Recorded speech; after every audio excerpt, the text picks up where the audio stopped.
Hi hello అందరికీ నమస్తే.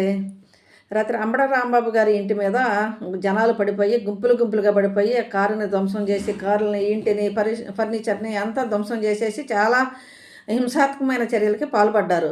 అది ఎందుకు ఏంటి అని చెప్పని చూస్తే అంబడ రాంబాబు గారు చంద్రబాబు నాయుడు గారిని ఏదో బూతులు తిట్టారు అని చెప్పని అంటున్నారు. చాలా వీడియోలు చర్చ చేశాను నేను. మరి ఆయన ఏం బూతులు తిట్టారా? అంత కోపం రావటానికి, ప్రజలకి అంత ద్వేషం కలగటానికి, అంత విధ్వంసానికి పాల్పడే అంత బూతులు ఏం తిట్టాడా అని చెప్పని నేను చాలా వీడియోలు చూశాను, సెర్చ్ చేశాను. కానీ ఏ వీడియోలో కూడా మరి ఆయన బూతులు తిట్టినట్టు ఎక్కడ కనిపించలేదు.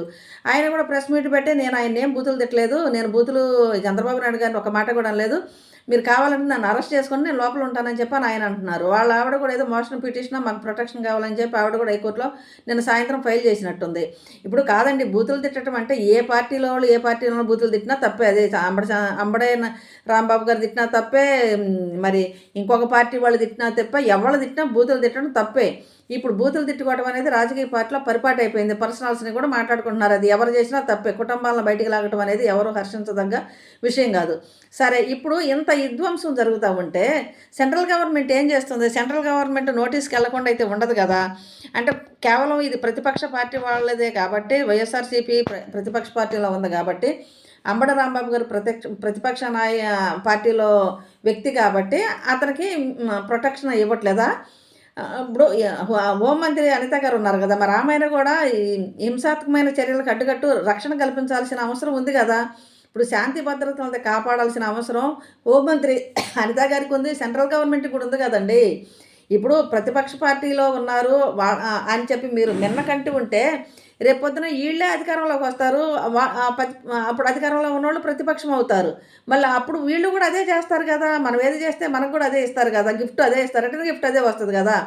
ఇప్పుడు రాజకీయ పార్టీలు అనేవి ప్రజల చేత ఎన్నుకోబడిన పార్టీలు. మీరు ప్రజలను రక్షించాలి, దేశాన్ని రక్షించాలి, ప్రజల శాంతి భద్రతలను కాపాడాలి. కానీ ఆ అధికారం ఉన్న వాళ్ళైనా ప్రతిపక్షం వాళ్ళని అనటం, ఈ ప్రతిపక్షం వాళ్ళు మళ్ళీ అధికారంలో వచ్చాక వాళ్ళు వీళ్ళని అనటం, ఇది ఎంతవరకు కరెక్టు?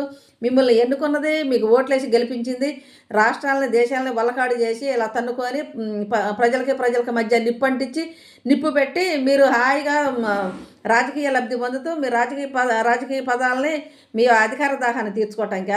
ఇది కరెక్ట్ కాదండి. ఇప్పుడు ఇది నిజంగా ఆయనకి బూతులు తిట్టుంటే అది దానికి ఒక పద్ధతి ఉంది, దానికి ఒక సిస్టమ్ ఉంది, దాన్ని యాక్షన్ తీసుకోవాల్సిన ఆ పద్ధతి కూడా ఉంది.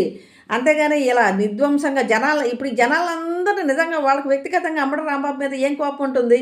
ఆయన ముఖం కూడా చూసి ఉన్నవాళ్ళు ఉండరు దాంట్లో. కానీ వ్యక్తిగతంగా కాదు, ఇది ఒక పార్టీలు ఇలా రెచ్చగొట్టేసేసి ప్రజల్ని రెచ్చగొట్టేసేసి రాష్ట్రాన్ని రావణ కాష్ట చేస్తున్నారు. ఇది కరెక్ట్ కాదండి. ఇది రేపు మళ్ళీ మనకి ఇదే వస్తుందని చెప్పినే అర్థం చేసుకోవాలా. మనం ఉన్న స్థానంలోనే ఉండవు. ఆ స్థానాలు కిందకి పైకి వెళతా ఉంటాయి. పైన ఉన్నోళ్ళు కిందకి వస్తారు, కింద ఉన్నోళ్ళు పైకి వెళ్తారు. రేపు పొద్దున మళ్ళీ వాళ్ళు వచ్చిన తర్వాత ఇదే పరిస్థితి అవుతుంది. ఓకే, హాయ్ అండి, బాయ్ అండి.